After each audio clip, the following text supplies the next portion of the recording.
first time we've had anything to do with pen turning or resin casting and what have you. I'm really looking forward to it. Welcome you all here.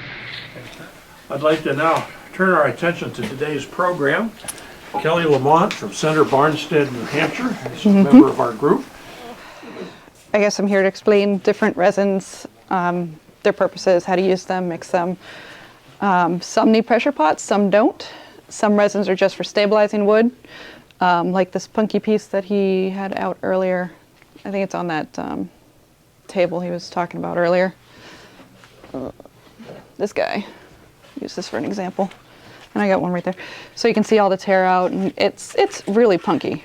Some people just throw it away because it would be a junk piece.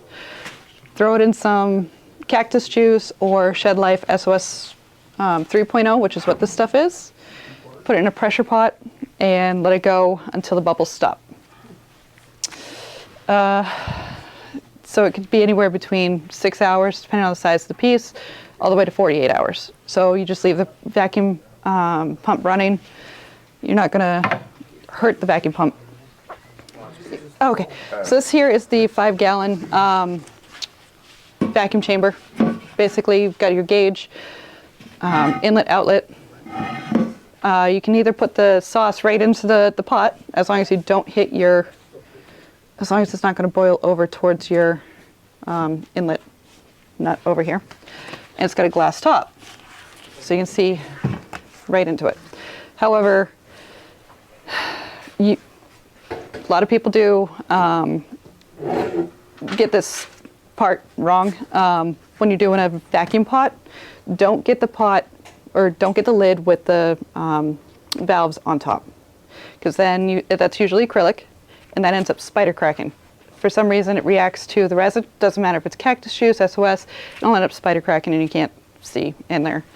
And then the lid will eventually fail. So you want to get something with the gauges on the side and a nice thick piece of glass, and you won't have issues.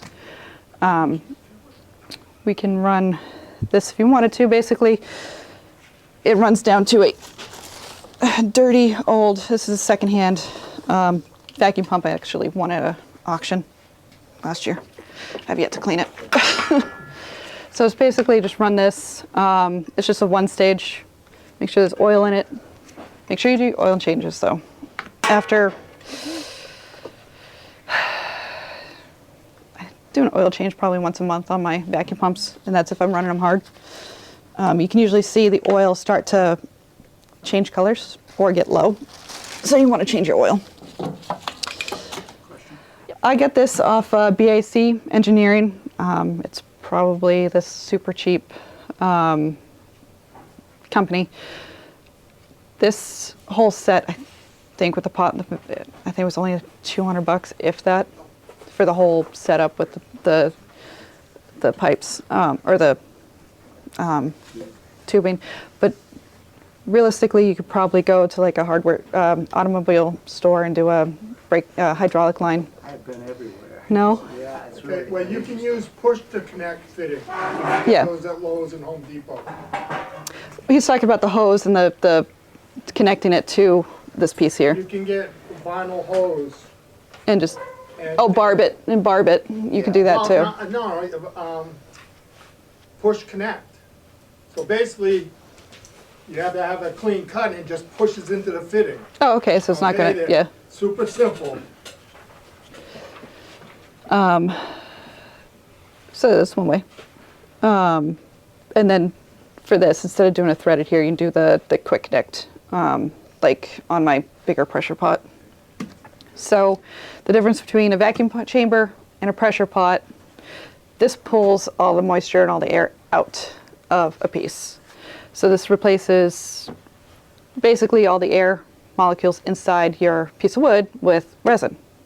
So when it comes out, you let it dry out a little bit. You kind of let it drain all the extra moisture from the juice, and you bake it for 220 degrees for anywhere between an hour.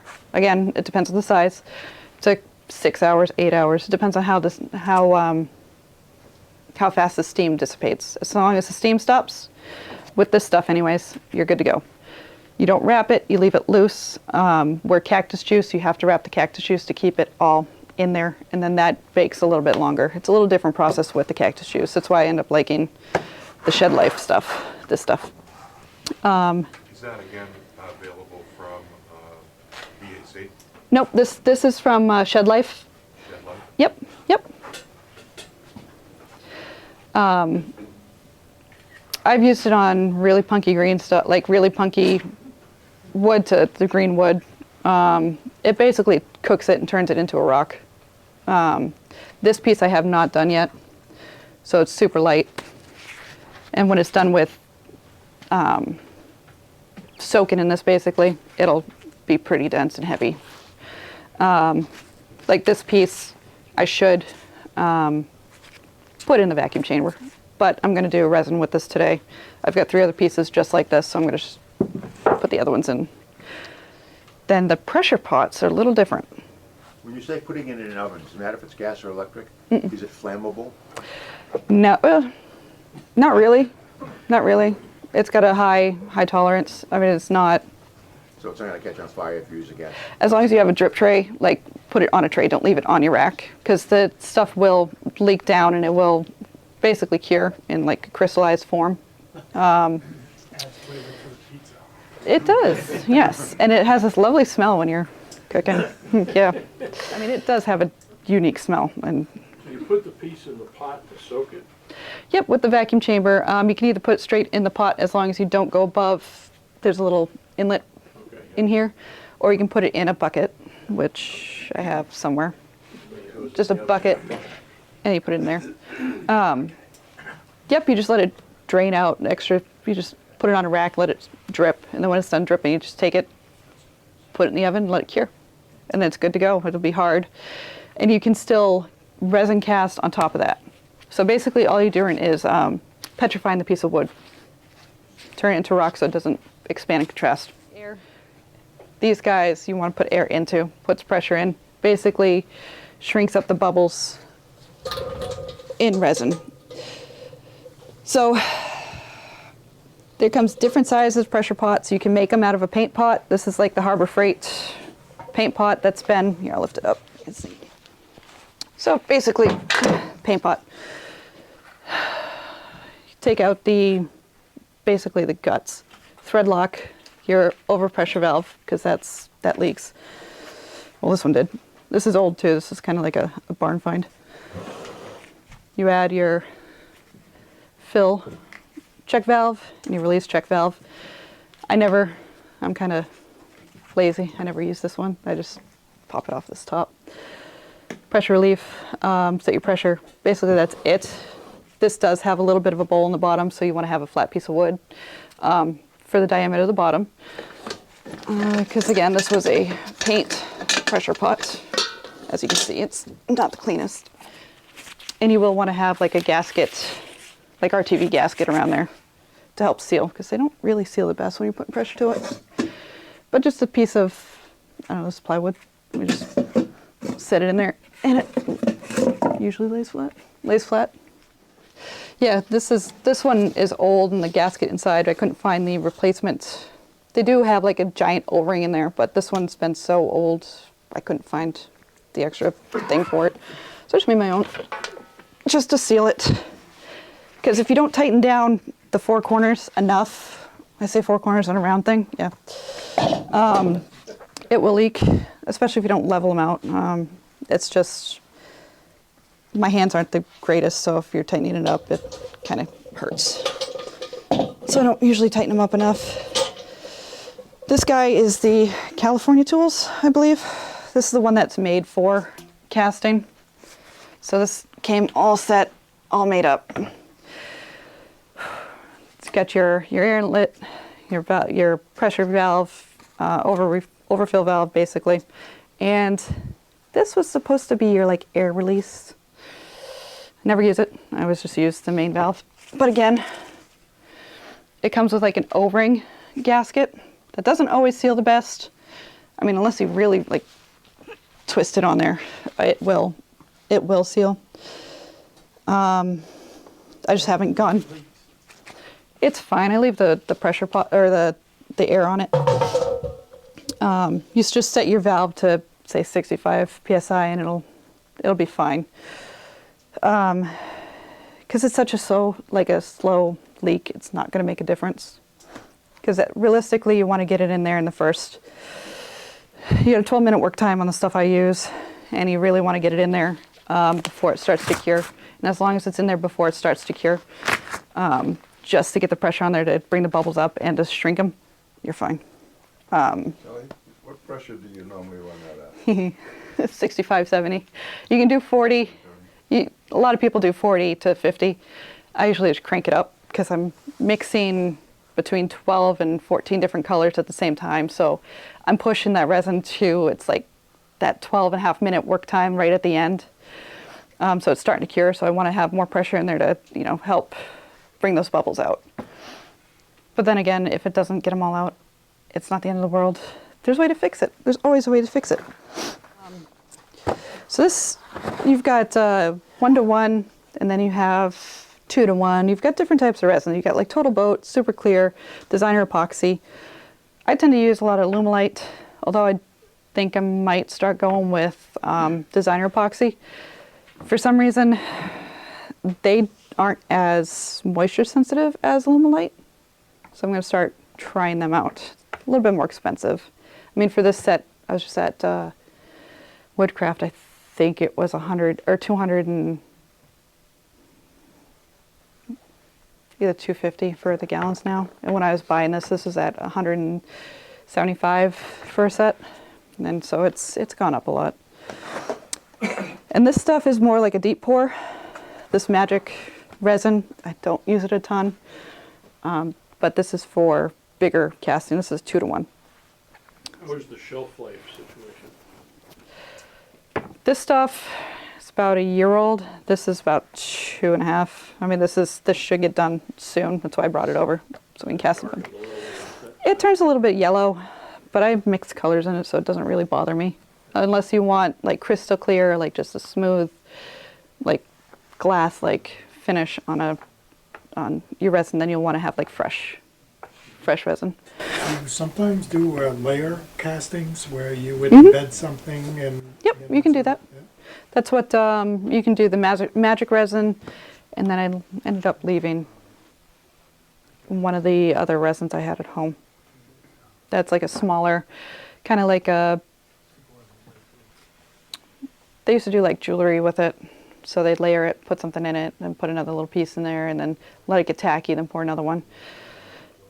That's another thing. If you're doing like tabletop resins, you don't want to pour a whole 3 or 4 inches of resin over a big 12-foot table that's 3 feet wide, because then you're going to get thermocracks. Doesn't matter if it's a phantom pour or deep pour, you got to do that in layers. So there's a lot more math involved in like a tabletop pour. Or not a tabletop, but like a river table type thing.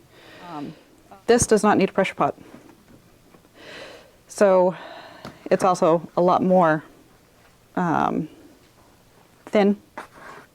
It's temperature dependent too. So if your shop tends to be colder, your resin's going to be thicker. So you'll want to like warm it up in like take a pot of warm water and just let it sit there, and it'll thin it out. Not mixed. Don't mix it first, because then you'll cure it. So what you do to get rid of the bubbles on this, heat gun or torch or something that, like a hairdryer, if it gets hot enough.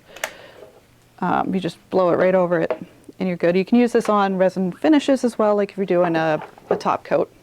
Heat gun, torch, just don't burn it. You have to make sure you're moving evenly, because you can burn the resin, and then that's a whole other nightmare to deal with. It's not pretty. It's just not pretty. By far the easiest. So this is a 2-to-1 volume ratio. So this is easier to measure. This goes by weight. So Lumelite goes by weight. That's why I had to go and grab a scale, because that's what I'm using today.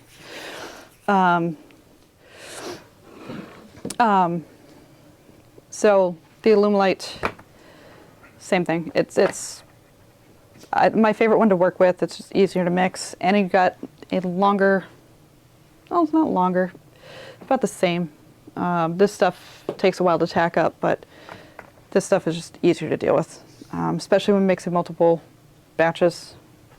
because I can weigh it all the same. With that, I have a harder time measuring for some reason. I'm so used to doing weight, it's easier. This stuff is kind of a love-hate relationship. This is Lumelite white, and this is pretty much an opaque resin. You only get like 2 minutes to mix this, and then you only have 3.5 minutes to pour it, because that's it. It cures. The stuff like will cure instantly. And you cannot use a translucent color because it's white. It cures white. So you have to do liquid dyes. I don't want to really, which, you know, are a mess. Mix it in there, pour it real quick. That's what we ended up with last time. So anything in here that is white was not real mixed because it was starting to cure up while I was mixing it. So this stuff we might try it because it's really quick, but it stinks. That's the other thing. These guys don't smell. As long as you're in an open area like this, you're fine. This stuff stinks. This stuff you do notice, and it's horrendous. Who makes that? Illuminate. It's Illuminate white. They say now you only have 2 minutes of work time, and you can demold it in 10 minutes. I mean, it's done and ready to go. But it smells. Turns like acrylic. Yep, it is acrylic. It's It is it cures white, so you can only do solid colors. You can't do like mica powders and anything like that because it won't work. And you got to be quick. This stuff. Is it brittle? Nope. I mean, it's solid. No, when you're turning it, is it a little bit brittle? Nope, it's the same as resin. Same. Carbides with resin. You want negative rake carbides. It cuts it like butter. I know a lot of people don't like carbides. They like traditional tools. If you can get a negative rake on your traditional tool, go right for it. But it's so much easier to use carbide tools. The cupped cutters are awesome. I do need to get a couple of those, but yeah, there's somebody else that has one that's like a stop sign, like an octagon shape. I just don't remember who makes it, but it's a tip I need to grab. But I do have, yep. Do you wear a vapor mask? Not when I'm using pouring these. stuff? Not when I'm using these because it's so low for my space. I don't need it. Like here, it's going to be low enough where nobody's going to even smell it. When you're turning it, do you know, Oh yeah, wear I've got a Trent air system respirator that's over there. I wear a face shield instead of just the eyeglasses because when you do get a chip off that hurts.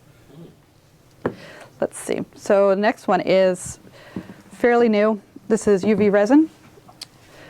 So this stuff is good for repairs. Like you were saying, you had inclusions on that piece. You probably need a lot more UV resin.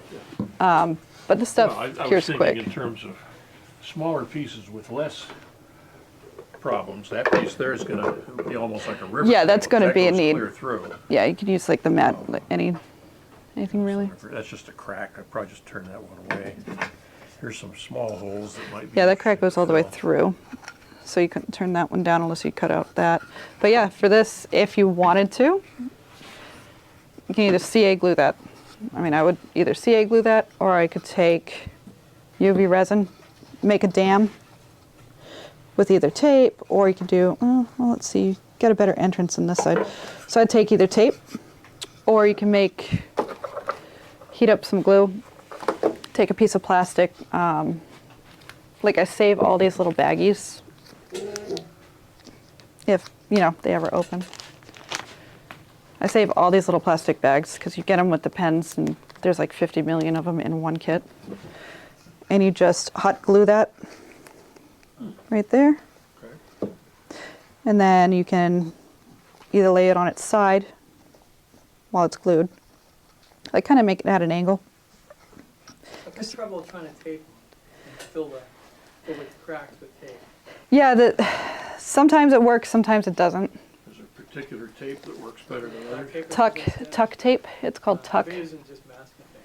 Yeah, the masking tape doesn't last or it doesn't work because it actually like leaks. You can't get it wet, and Duct tape softens and leaks. yeah, Gorilla tape does not work either. Tuck tape is the stuff that they sell like Woodcraft or Rockler. I don't know what tuck tape's for. specifically, but you can use tuck tape.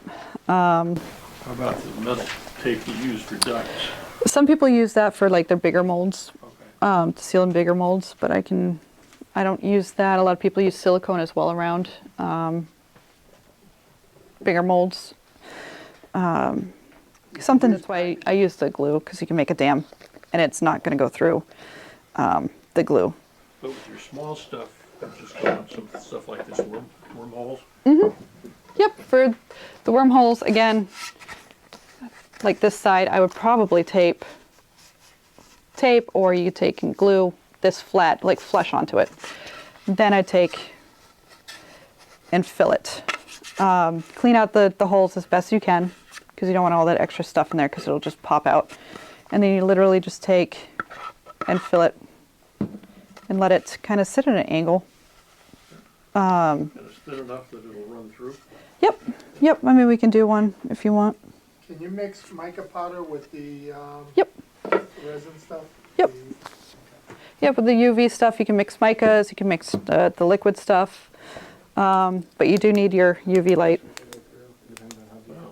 And it usually only takes like a couple minutes for it to cure. So you have to make sure it's in a dark place, because it will cure. Okay. Because that's the issue with this. That's why that's why I ended up grabbing this kind of UV at Hobby Lobby real quick, because I like the pore spout. This stuff, you know, you gotta be pretty quick with opening it and pouring it and then covering it and putting it away in the dark spot. Contaminating it. Yes, yes. And Hobby's got the UV light? Yep, this was on sale at Hobby Lobby this week for like $3. Do you need, to wear lenses? No, and you can prop this up. They sell platform type, like LED, UV type light things that you can kind of like prop up on your piece and just walk away and do something else while it's curing, and then come back and shove it somewhere else. Excuse me, if you're trying to resin a crack, do you have to apply sanding sealer first so that you don't stain the adjacent wood, the wood adjacent?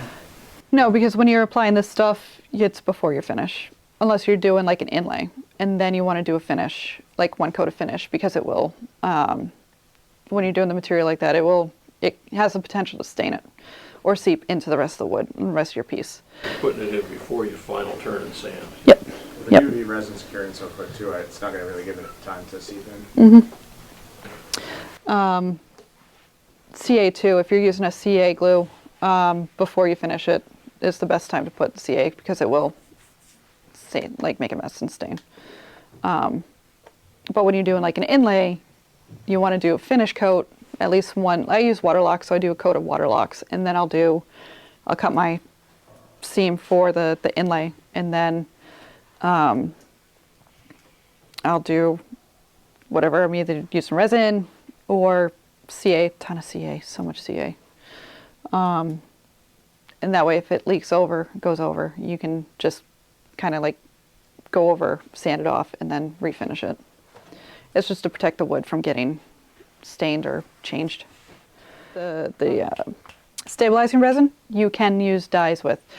You can make your own color dyes. I use Alumilite. You can get dyes from Shed Life. You can use, I wouldn't use alcohol dyes. These aren't alcohol dyes. These are thick. I'm not even sure what they're made out of. Some nuclear material or something. That stuff just does not come out, and it just goes everywhere. You don't even know how you got color on you sometimes. So you can use dye with the stabilizing juice.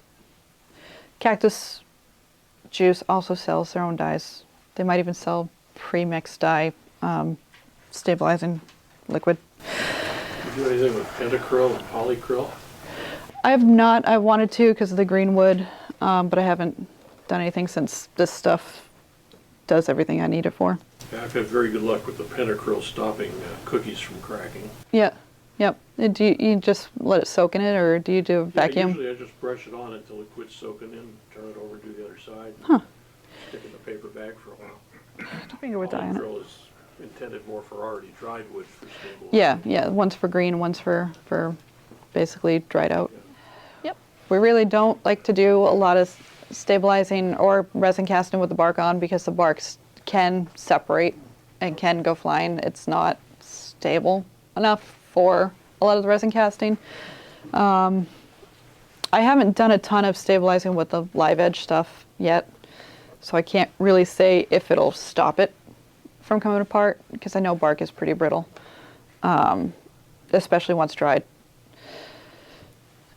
I know a lot of times when I do pull wood in to do blanks, I'm always pulling the bark off. There's bugs underneath it, and there's like stuff that you like lots of. What do they think of the vacuum? They're not happy. They're not happy. So when I pull it off, ugh, especially the centipedes. The grubs don't bother me. It's the centipedes. I hate the little centipedes. So it's you don't want to have a lot of foreign contaminants inside your resin. That's the other reason why I pull bark off, and make sure it's clean. I don't want to have a bunch of floaties because it'll affect the cat. It'll make the casting look like poop. It'll be random stuff all over the place. For bark, I would probably suggest a probably UV resin or like a CA glue that's thin, like a thin CA glue that gets into the fibers and it'll stick it to the main piece of the wood. I mean, that's probably the only real benefit to the CA glue coming out, for the thin CA anyways, is to stick the bark to the thing, especially if you're doing a lot of live edge stuff. But again, the bugs and the other stuff, you want to make sure it's clean.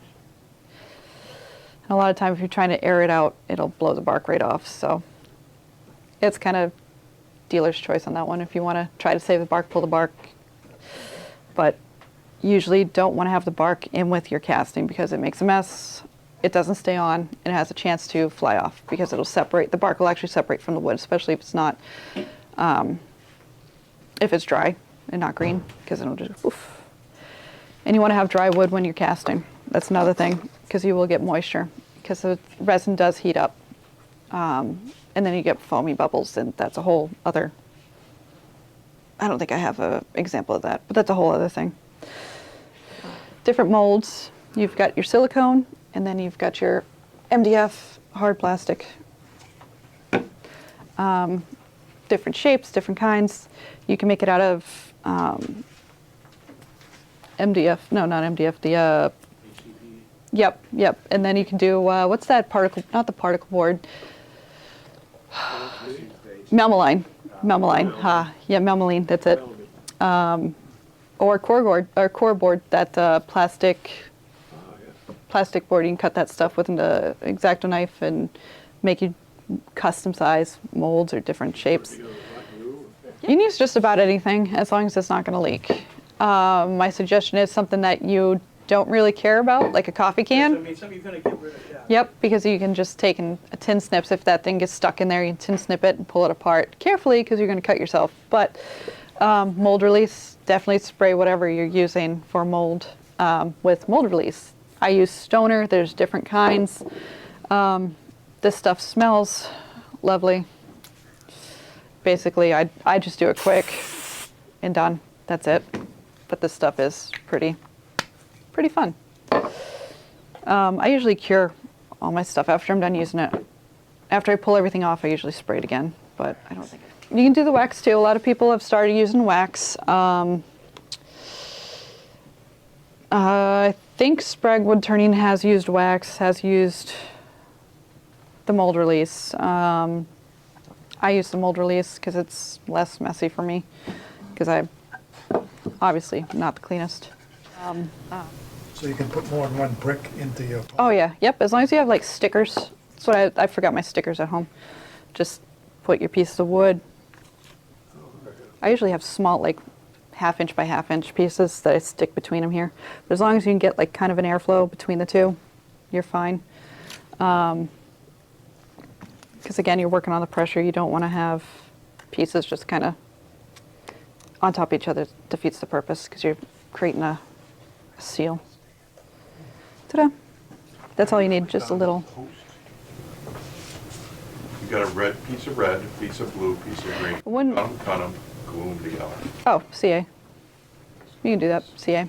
CA's go-to for that kind of stuff, but as far as casting resin to resin, not the best idea. Designer epoxy, I've seen it done, where you can take pieces of resin. As long as you scuff it up, it should work. But I highly don't recommend it because resin doesn't bond to itself that well at all. My experience clearly was probably one of the resin pieces got in with my wood bits, and I wasn't paying attention when I cast that vase, and it created that fluctuating spot there because it didn't bond, and that's what caused it to blow up. So I have bonded some, and I tried to see, I experimented with several glues. Yep. And CA glue was the best one that held the best. Yep. But I didn't use CA on a project I was doing because I felt it was too brittle, and that it's subject to impact in splitting the CA. But they have a new CA that just came out that's flexible, has some flex to it. Yep, Star Bond does the flex. Yeah, so that might be something to try, but you gotta clean up the parts with lacquer thinner or thinner charcoal or something like that. Yep, Before gluing. Yep, you gotta make sure they're clean. For CA, I usually don't have to scuff them up, at least when I'm doing segmented pieces. But if you're gonna try, say, take these pieces and instead of making them a pen, you want to turn them into a bowl and you wanted to cast more resin, you're gonna have to sand every surface of this so it's rough to give it something to bond to, but even then I wouldn't trust it. Just after my experience of it blowing up. I'm pretty sure that was where the failure was. Yeah, I'm coming off 80 grit, Yeah, so I've sanded them with 80 grit. that's what I start with, is the 80 and then go up. And then clean them with the cleaner. Yep. And just before gluing. Yep, different molds. You've got bricks. These are knife scale brick molds, but I usually use this as pen molds and I get 4 out of that. Same with this. This is a knife mold.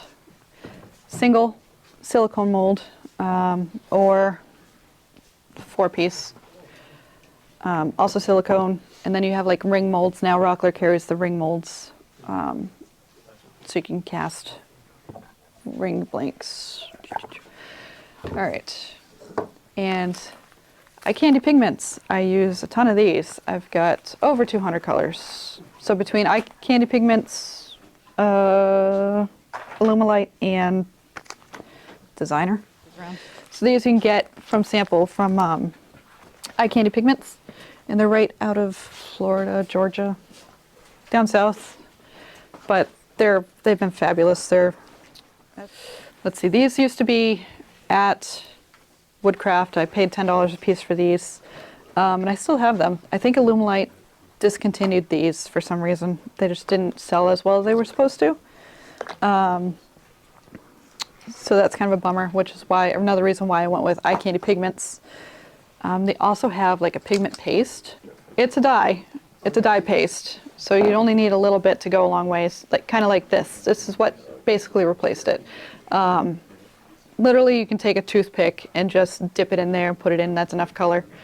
For the white, I need a little bit more because white's kind of a harder color to get to show up for some reason. So you use these in both resin and like before epoxy and all that stuff? Yep. So any of the resins that I have here, you can use the pigment paste or the liquid dyes. The only one you don't want to use the mica powders on is that Alumilite white, because it just cures white. You're not going to see any of the pigment, and it's a pain in the butt to mix it because of the time it takes to mix the pigments in, or the powder in with that resin. So this is probably the most expensive one I've got here. I'm pretty sure that this was $125 for this piece. So it's a color shift. I have not used this yet. This is $125? Yeah. What you said? Yep. Once you're all set up, it doesn't take nearly as long as I'm dragging this out to be. So you want to have a clean container. I'm having the same problem, so I moved everything out of the middle of the floor. Yes, so that's the other, the SOS Shed Life is water-based. I forgot to mention that. I heard somebody say water-based, and I'm like, yep, that's definitely what that is. You can use other pieces of wood to hold your piece of wood down. I use metal weights. That works. That's why I opted for the deeper bowl. It's going to absorb a lot of this resin. It will absorb it.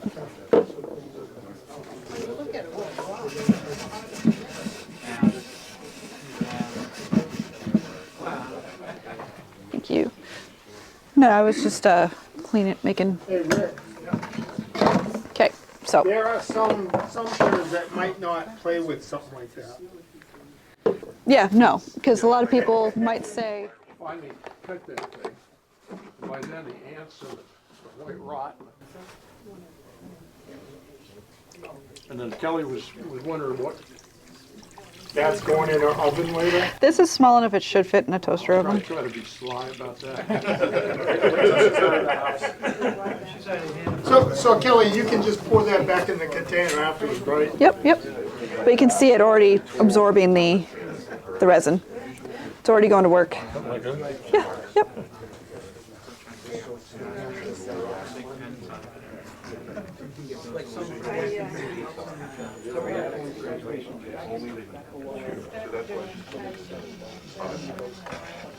Oh. All right. Yeah, let me. It's, I want to get this. Yeah. So you saw the level was about an inch and a half above that piece. And it's not gonna harm your piece. No, because it's going to absorb it You'll too. stick it in and finish the other part. It'll absorb it too. Yeah. I got a bunch of that box over. Oh, I love it. It's my, I that's the should stuff I have. use. So we're going to turn this thing on. So you can see, if you guys want to come up, you can see it.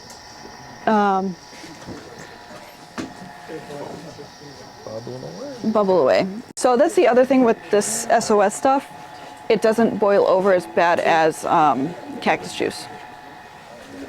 One more time, did you say that this does not bubble as bad as cactus juice? Right, it doesn't boil over as bad as cactus juice. Right, because cactus juice can really, Yeah, this stuff isn't that. It's more of a, it's water-based, and it's less reactive, I should say, as far as pulling out the air.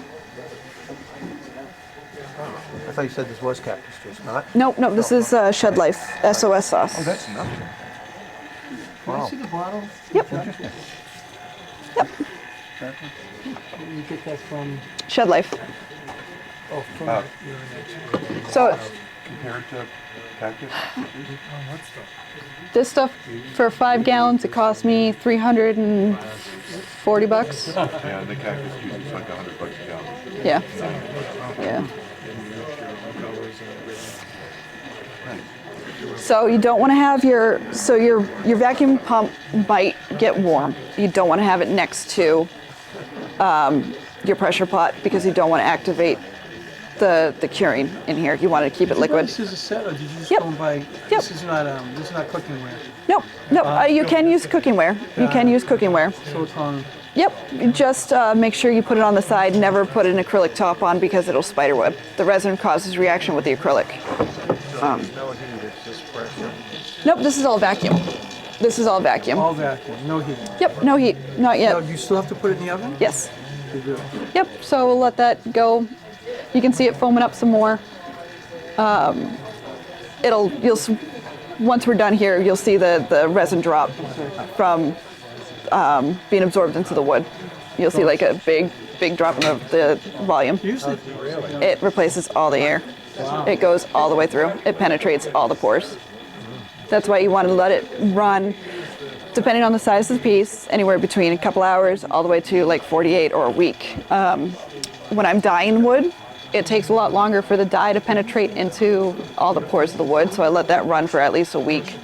For a week, you like this one for a week? Yeah. So I've got 2 vacuum chambers, and I usually have them both going at the same time, but they'll be running different projects. So when I'm dyeing a piece, I do what's called a 6-step. So I'll put it in the vacuum chamber first, let it pull in all the dye, then I'll put it in the pressure pot to like that, still in the dye. Pressure pot now, yeah. Yep. But it's in the same stabilizing juice, the stabilizing resin in the pressure pot because it's pushing more of that dye to get into the pores. Then I'll put it back. Just trial and error? Yep. So I do it back and forth, depending on how many times I put it between the two. How dark and how deep that resin goes into, or that color goes into that piece of wood. So only when I'm, this stabilizes the wood.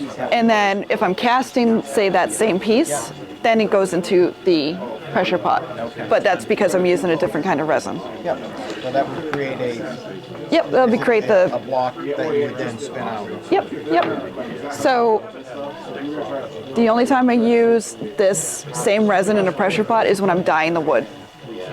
Yep, so I'll take like the liquid dyes and I'll put it into that stabilizing resin. So I've got a bunch mixed up and covered so it lasts. But I'll take my pieces or my blanks and I'll put the mix in. Put it in here until the bubbles stop. Then I'll put it into the pressure pot and I'll do that 6 times.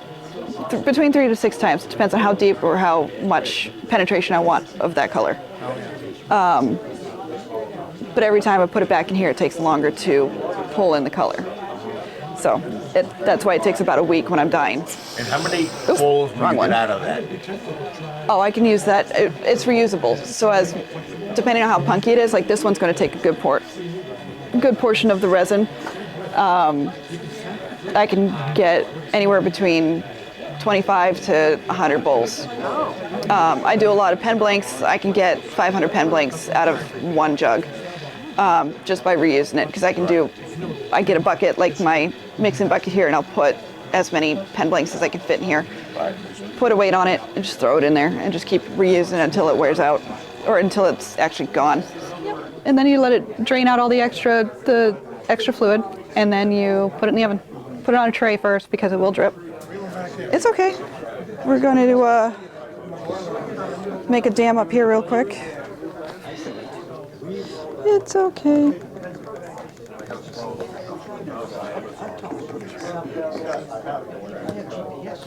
Okay, we're making a dam for doing some repairs over here. Attention, please. Hello. Back to the presentation. Break's over. What Kelly's doing now is gluing on a dam onto a crack, a hole that's got a crack in it, Yep. with the intention of filling the crack. The dam's going on the outside, and then the goop will go on the inside. Yep. Now, Kelly, like you said, you can take the UV resin and mix color to it? Yep, I'm going to do that and do red. That way you can see it.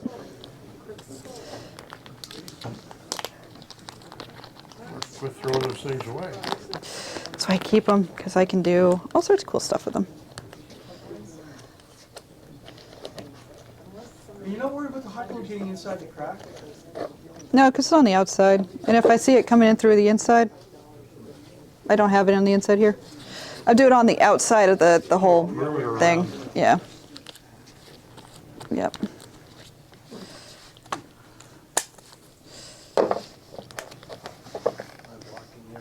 I just like to make the, sometimes this gets too hot where it will actually melt the plastic. Yeah. Especially if you get one of the high temp glues in. That's what this is.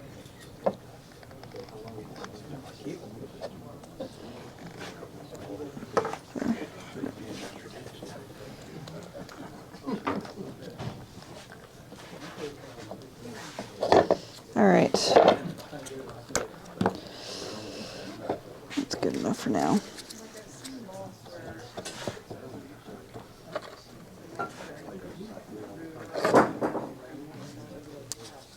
Okay. I'm going to mix mica powders with a little bit of that translucent dye, so it's a nice vibrant red. Mica powder and translucent dye. Yep. So it's a liquid. I really don't need that much color, but it's fine. It is fine. Is there a problem with too much color? You're supposed to have, yeah, if you have too much color per ounce, it can be an issue. It destabilizes the liquid, or it just gets too dark? It makes it too thick and it'll cure up at a different rate. Like you said earlier, it only takes a drop or two. It doesn't take a lot. Yeah, and these are a pain. If you ever get one of these, cut the tip. Do yourself a favor, cut the tip, and it'll flow a little better.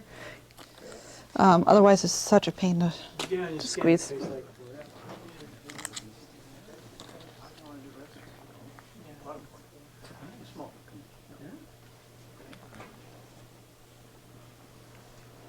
And I'm not worried if I make too much.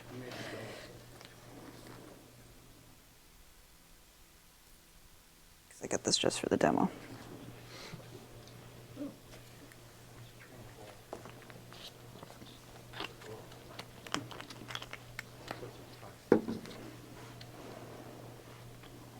That's a UV cure, not a epoxy cure. Yep. Not this stuff. Red teeth are not common anymore. Yellow, but they are in Papua New Guinea. Yeah. Yeah, I make fake teeth. I mean, I probably could. With all the stuff I got in my basement. I get so much stuff. So this is all nice and mixed, nice red. Sales supporting. We've been thinking of doing a session on how to sell your work, pricing and merchandising and stuff like that. That was always the hardest for me to do, is to price the work to make it, like your time and material. You can see it's sucking into that hole right there. That's a deeper crack than it looks. All right, so that's nice and thick. So if you hide, So you can see it's sucking into the, see, it's coming through. Work to do on the outside. Yep.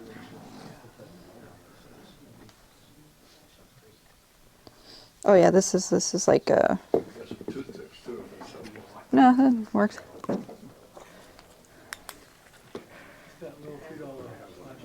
Yeah. Yeah. And how long? Couple minutes. Mhm.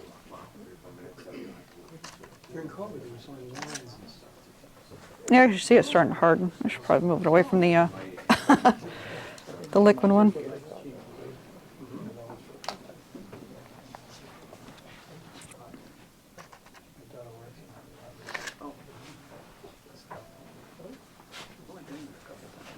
You can actually see it start to harden up on the edges. It'll take an extra couple minutes on the thicker parts. if it were undyed, would it go faster? No, about the same. When you mix your resin, do you ever mix them hot, like more than 2 to 1? And No, it causes it to cure a lot faster. yeah, that's what I'm saying. But Yeah. do you do that just to speed it up or anything like that? No. No, once this is cured, once you turn it down to where you need it, it's going to be just in the cracks. Like when he comes back to fix this, he'd probably take a scraper to it, or carbide, just get rid of the layer. It's still a little tacky, but it's basically done. A little tacky. It would benefit to have it on there for another minute or two. But for the sake of the demo, I'm just going to move it along. Mm-hmm. This is why I don't like high temp glue.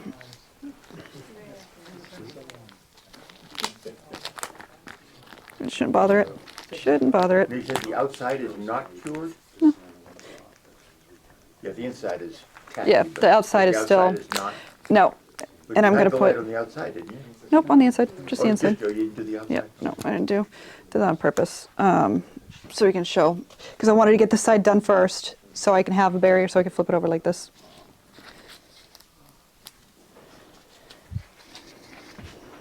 And hopefully I did not, nope, okay. Like hopefully I did not cure this with that light, because I forgot all about it being that close. Because that would have been fun. Yeah.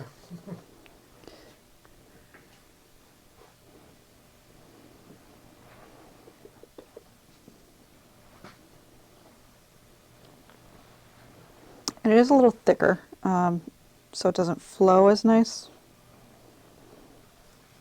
which gives you a little bit extra time to pour it in spots. Just keep a coffee can handy, stick it over it while you're light turned on. Yep. Yeah, we're getting 20% off the whole catalog. Fishing supply stores sell lights. Yep, a lot of fly fishermen that make their own lures. Will that work layering it if it's Yep. In layers, yeah. As long as you layer it first. You don't want to pour it too thick because you want to have the penetration of the light. So you can keep pouring on top of it, layering it. Buy a lot of the stuff from Penn State. Penn State Woodcraft, Steve's Turnings in Australia. I can't remember the name of the company in Canada I order from. Arizona Silhouette, Turner's Warehouse, Rockler, Woodcraft. The only thing I didn't show you guys is the pressure pot, how you'd stack stuff in there. Basically, it's put in the pressure pot, screw it down real tight, you're good. Quick connects are your best friend when it comes to the pressure pot. So basically, you get a kit from Woodcraft. These are $12 for this particular pen I'm doing. There are instructions on how to build the pen kits, different pen kits. These are just some of the ones that I've done. Different instructions on different pens to put together. Gives you the size of the drill that you're going to need to drill them out, the bushings. So here's just some of the ones that I've done. Yes. Which one are you doing now? The cigar pen. Cigar. So I am just basically putting the hardware together so it's easier to find everything. I might have done these quite a few times.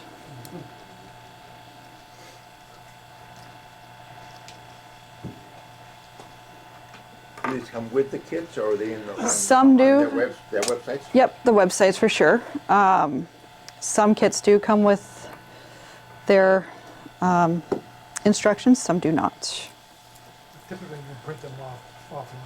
Mm-hmm. You know, online, you can dial them up and print them. So that goes there, that goes there, that goes there.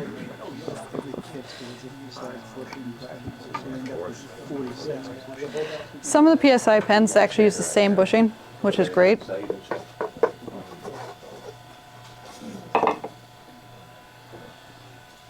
Want that thicker side done. So I got glue inside of my blanks here because you have to glue in there's brass tubes that come with this as well. That's what you're pushing into, pressing into. I forgot to mention. And you glue them in. Rough them up, glue them in. Do you use the bushings, Steve? Yeah, I'm too lazy to use micrometers. Yeah, there's different bushings for different pens. I know, it just seems like some people say don't use them. It's easier for me to use them, especially when I'm batching them out instead of having to stop and use micrometers all the time. It's just easier for me. Use it. For the chuck, yep, it's called Pen Pals. They're two long, basically faceplate pieces. I forgot to grab mine. A little V-groove in it. Yep, with the grooves in it. They say you're supposed to have the two Pen Pals plus the two of the flat ones for the faceplate, but little trick, you can't get some of the wood pieces that I use, you can't get the Pen Pals small enough with the two flat pieces from your chuck, so I just take them off and just run the two Pen Pals and it gets nice and tight. So, just a little trick, little hack, because people are like, I can't get the half-inch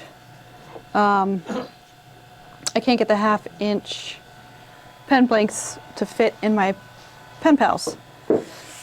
Just take the two dummy pieces, I should say, off. And you'll be all set. So how do you mount the blank to the lathes for drilling? The Pen Pals. So it's the chuck, the Pen Pal chuck. So it just kind of like squeezes it in. It'll hold it kind of like diagonal, like this. And it'll spin on the chuck, and then you have your drill on your tailstock, and you drill it in from tailstock. I got glue inside the bushings, or inside the tube, so I'm just loosening up the glue so I can pop it out with the screwdriver. Because if it's not cleaned out, the bushings will not fit inside the tube. I'll show you here in a sec. So these are the bushings. Ooh, good thing I checked that bag. And these sides are different sizes, so you just gotta match the right size up. So if you don't have all the glue out, these bushings will not fit. Because you do have to glue the inside of these tubes to the blank. All right. And you're using CA glue to glue them in. Yes. Thick, not the thin. You want the thick stuff, you don't want the thin stuff.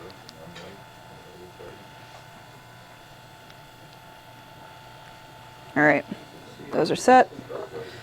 All right, so we're gonna take this over to the lathe. I'm pretty sure all my turning stuff's over here anyways. All right, so this is the mandrel saver. A lot of times you'll have your live center just kind of stick to the tip and it ruins your shafts. So I cheat. I just put my mandrel in here. Yeah. Get the door for you. Okay. Good enough. Good enough. Good I stuff. have to be the last one to leave. Yeah. Where did you get the mandrel saver? Woodcraft carries it, or you can order it right off PSI. So you just literally I've got 2 spacers here, and you just slide it in, and you just tighten that down. A lot of people say don't tighten it down too much, but I like to make sure. All right.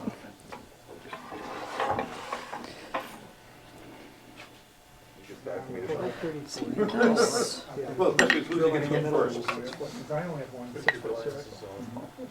Almost. Good enough. I don't want to be in the video. Good enough. Good enough. She's got that one. I don't want to. All right. Should.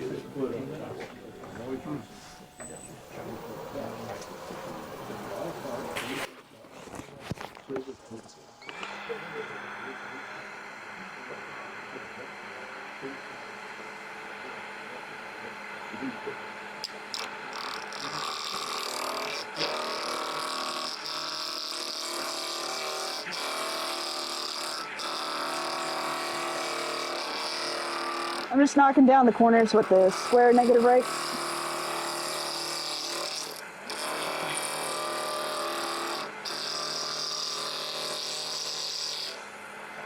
So, here's.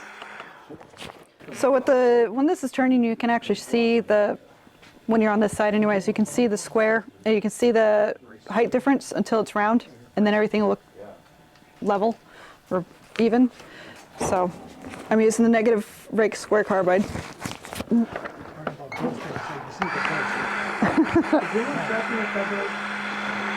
Negative rakes I do not sharpen because I don't know, I haven't found a way to sharpen them. But the straight blades, yes, I sharpen those.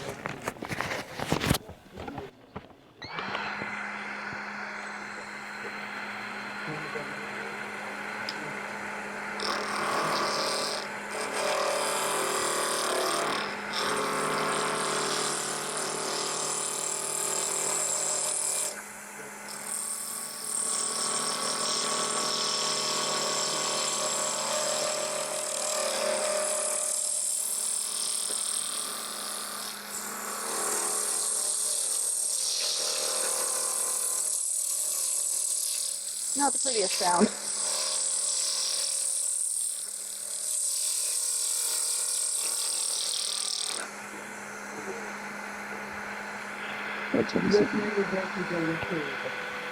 Yep, I'm just putting it in, it's kind of below middle. That's what works better with this lathe. If it was my Nova, it would be at middle or a little bit above. For some reason, the Powermatic side, below it seems better.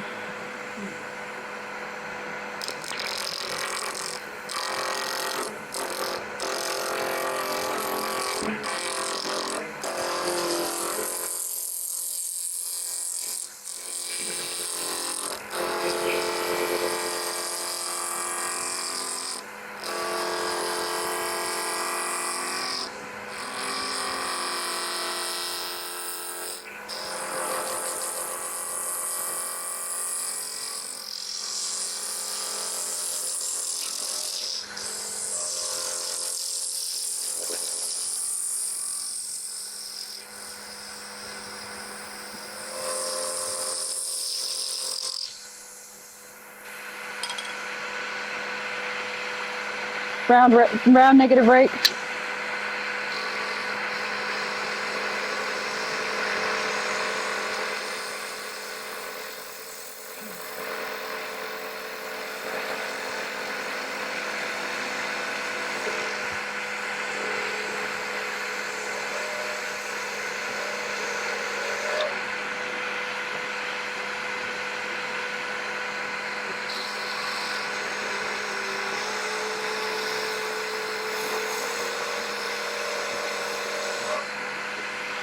Gotta keep this stuff off because it will get stuck in your spindle.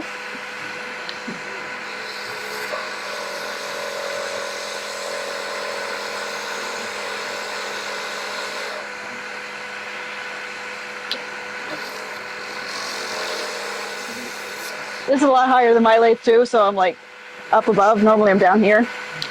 So I look awkward using this lathe.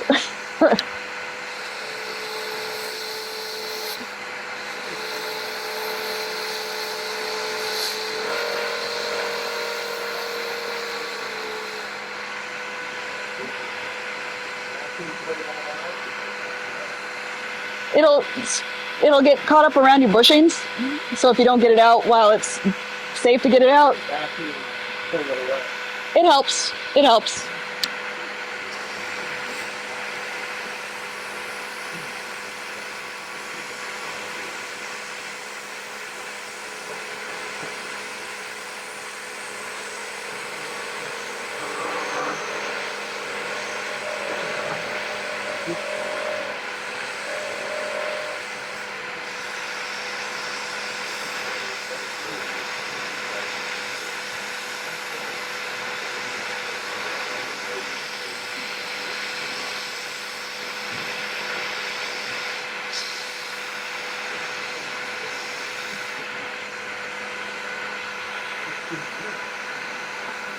And there it goes.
you do things to speed it up.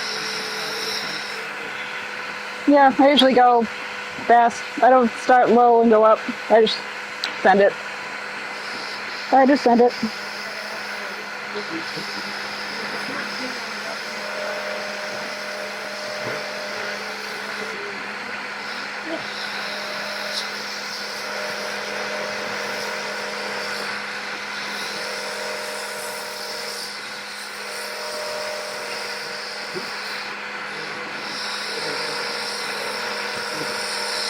Does anybody have a green hand?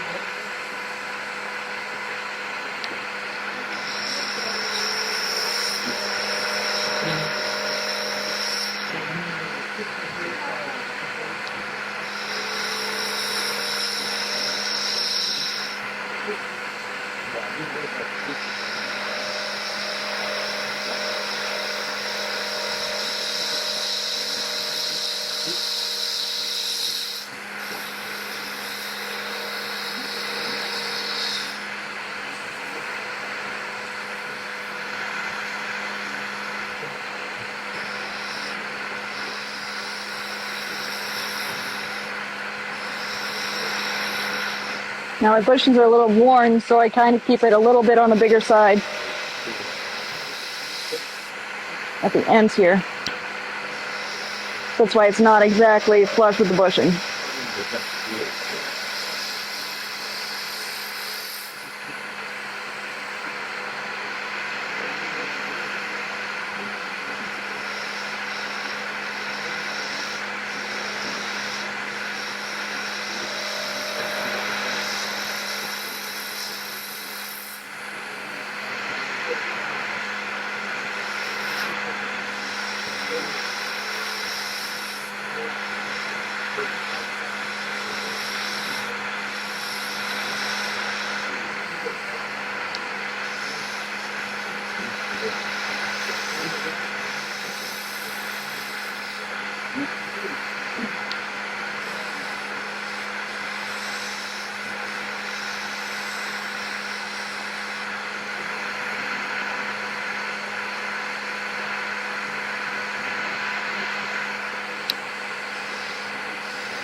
Oh, itchy. Yep. All right. All right, with resin you want a wet sand. I use micro mesh or the reusable sanding paper. Yep, yep. You don't skip the grid, do you? No, I only go up to 600.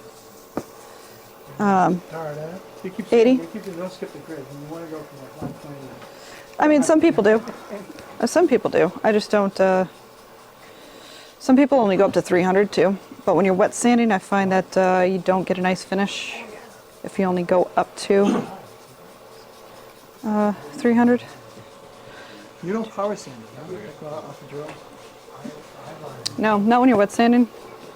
I power sand like the wood and stuff, but when I'm wet sanding, you dump it into the water.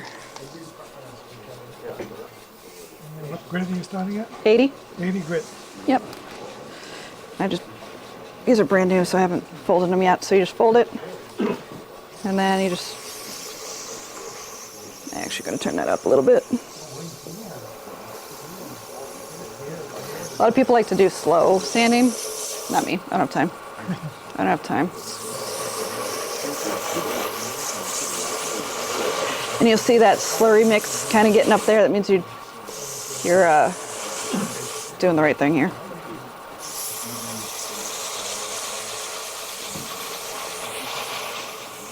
I can feel it when it's ready to go into the next grip. You can kind of hear the difference too. Yeah, that's ready to go.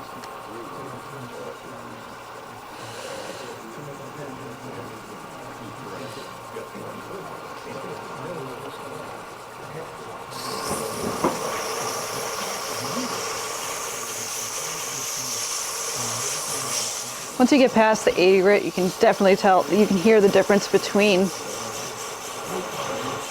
like the layers when you're ready to swap to the next one. So I usually do it by like sound and feel. Some pens will need a little bit longer in certain grits, but for the most part, they're pretty universal. As far as I've not spent on one grit. Ready to move on to the next one. Ready to move on to the next one.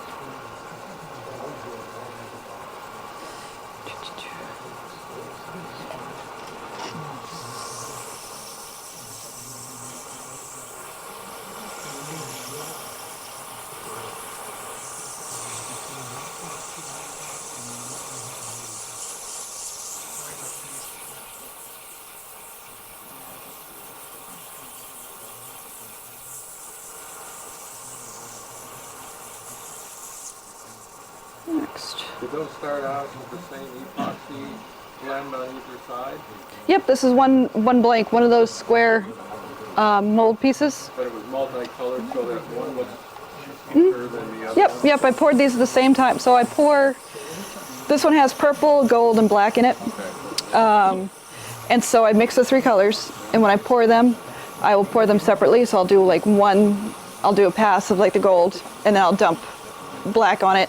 And then once I put enough black that I like, I'll go pour the purple, and I'll just alternate pours. Do you swirl it at all? Yep, sometimes I do, sometimes I don't. It depends on what I'm going for. Like I did a black marble blank, so I poured the black, and then I did white veins. So I basically just like dropped the white inside the blanks and let it do its thing. And 600. This one I sometimes take a little longer on, just to make sure it gets rid of all the main scratches, especially at the ends here. I can be bad about forgetting to take out these. Nope, I just keep it all the same speed all the way through. You don't like to go like really fast. Not when I'm sanding. Yeah. Yep. Plus, it doesn't, if you go too fast, the sandpaper won't be able to do its job, which is removing the scratches and take a little bit of the material off. And I did not cut myself, that is red dye. In case anybody's zooming in and seeing nasty red. And you can feel when the sandpaper's done. This one needs a little bit more. Okay.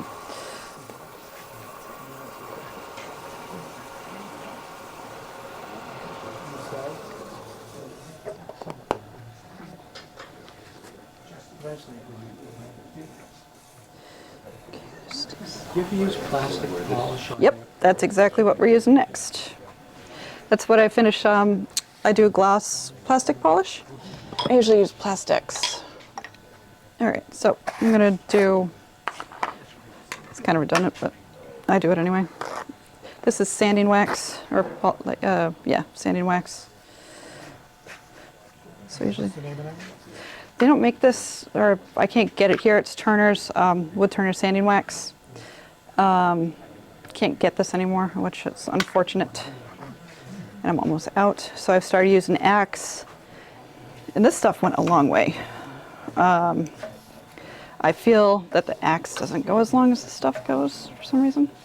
So I just do a layer of that, and then I turn it on.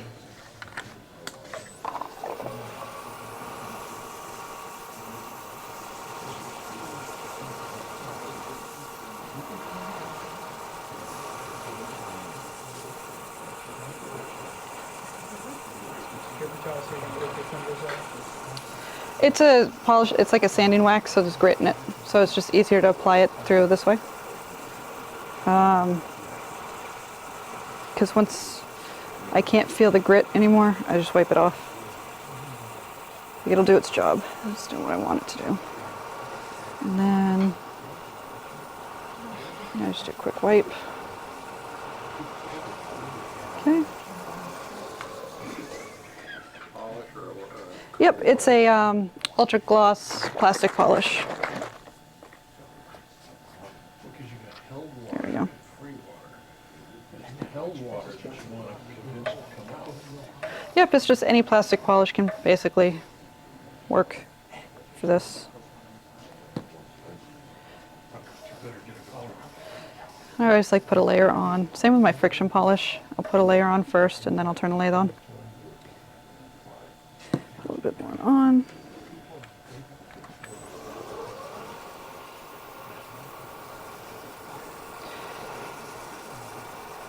And I just leave this light and it'll turn like milky like it did there and it'll start to color up. Is that light sensitive? No. When I apply it, I keep the cloth on it. I don't put too much pressure on it, so I'm letting the plastic polish work with the rag. But it'll turn like a foggy color before it starts to brighten up. And that's basically how I know it's working and cutting into the polish, or cutting into the blank here. And doing its job. See right there? See how it's... Yeah. And then it'll darken up. See? It's darkening up. I really don't put any pressure on the cloth here.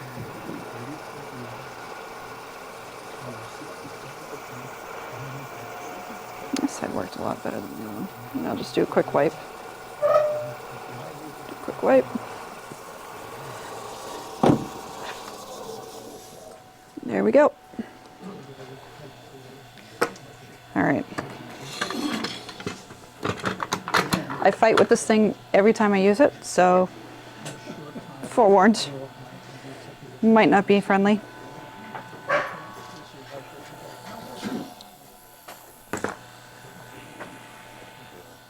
The true reason I got these things is for this.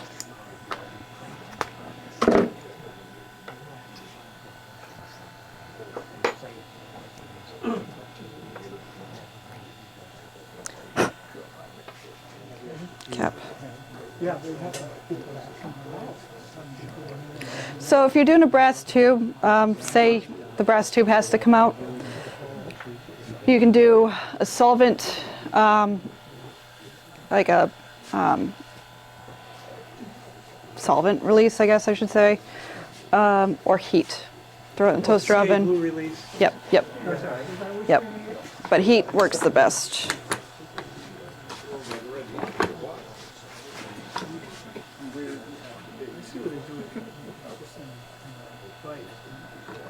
Yeah, the vise works. I have like 3 of these things, so might as well use them. Do you glue any of the parts into the tubes? Or Nope. pressure fit? It's just all pressure fit just in case I have to take it apart, because I've had customers needing them to come apart because they've, instead of unscrewing the cap down here, they'll unscrew the transmission from the top and then try and push it back in instead of screwing it back in. So I've had to take pens apart to fix them. So it's easier if I don't glue them.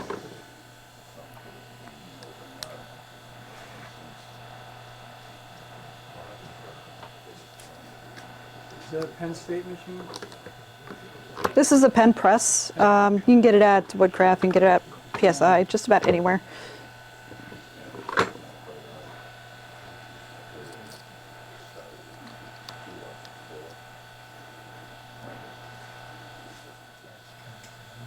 Well, I mean, when you make 100 pens, you go through, you don't just make one at a time like you just did. Oh no, I do all the barrel, like all the body, like I'll cut everything. Yeah, I do in batches, so I do it all. I'll cut them all, glue them all, bring them all to the lathe, and then get them out. That should be done. I mean, yeah. So how do you finish your wood one? So I use dry sanding, depending on the wood, because if you use redwood burl and you wet sand it, it turns it gray. It's so cool. I think I have pictures of it on my Instagram. Might be on Facebook, I'm not sure, but I have more pieces of that redwood burl I'm gonna wet sand to turn it green, or gray rather. It's so neat because the little like leopard prints on the burl stay red, but the rest of the wood turns gray, Gray. like your sweatshirt gray. It's really neat. So I do dry sand on all the wood.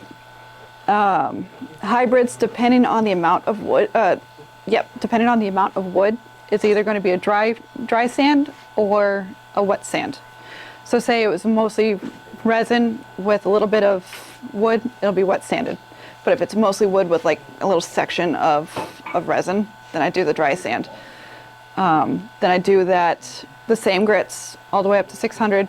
I'll do the sanding wax, but for my finish, I will use a OB juice, the friction polish, to get that nice OB juice. Yep, so it's a third of the boiled linseed oil, a third of denatured alcohol, and a third, shellac, that's it. I'm like, and I do make the shellac, I get the flakes and I mix, so I might be a little stronger than normal weight-wise for the shellac, and this thing always fights me. Now, the SOS, it's safe enough to use without gloves, but I don't like the feeling of it. So, gloves it is. Did I release that? Yes, I did. Oh. We'll get that out after. Yes. Yes, it is. Okay, there you go.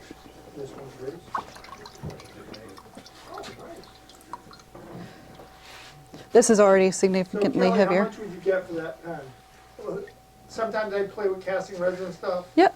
And what I'll do is I'll drill a hole in a piece of wood and pour the excess in there. You want to feel how heavy that is? Ring blanks and stuff.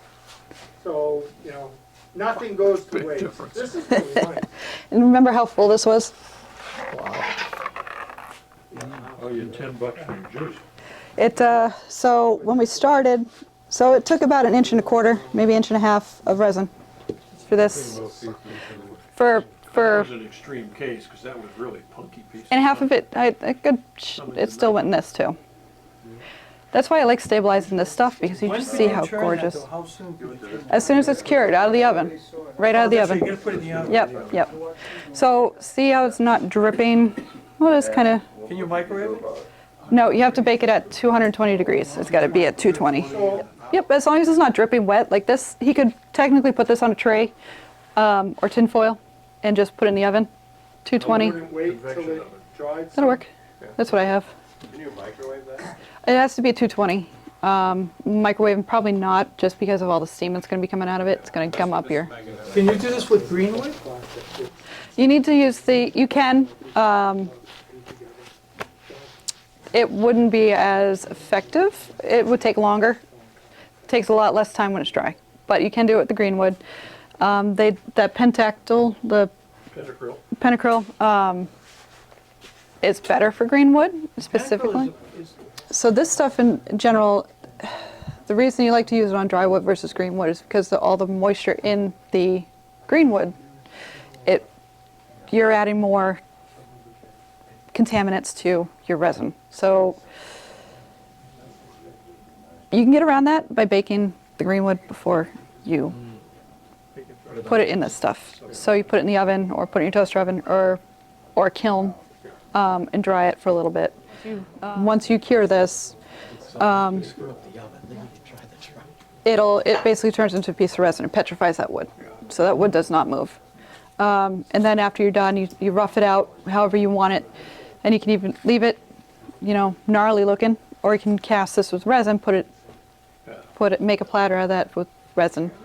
This you can use the carbide tools. I use regular gouge. You can use regular gouge on it. I've used regular gouges on these. The only time I really use the carbide tools, resin, and if there's a lot of resin in this, I use the carbide tools. I mean, that's carbide strictly what I use for the resin. Some people get lucky and they can use their gouges and their traditional tools, but I always use my carbides. And they have different sizes. I mean, there's big vacuum pots I've seen. This is just my 5-gallon. It works for most of the stuff I use. I do need to get a bigger one. think it goes 10 gallon, 15, and 20. I'm shooting for the 20. Thank you, Kelly. Yeah, yeah.